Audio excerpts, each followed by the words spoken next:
na nabibigyan ng practice. Like preno.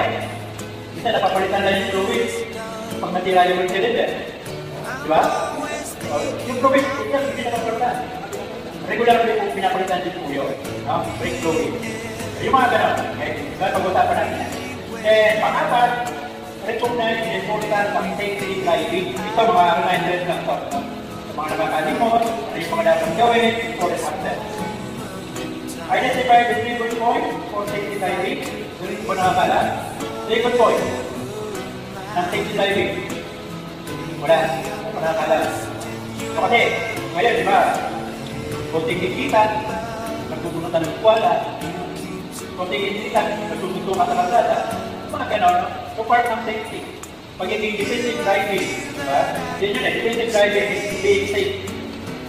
No? Sa kalsada. Okay? Meron na, pag-important eh, pagbuto ka na sa driver. Yun, diba? So, kasama yun dito sa 3 good points.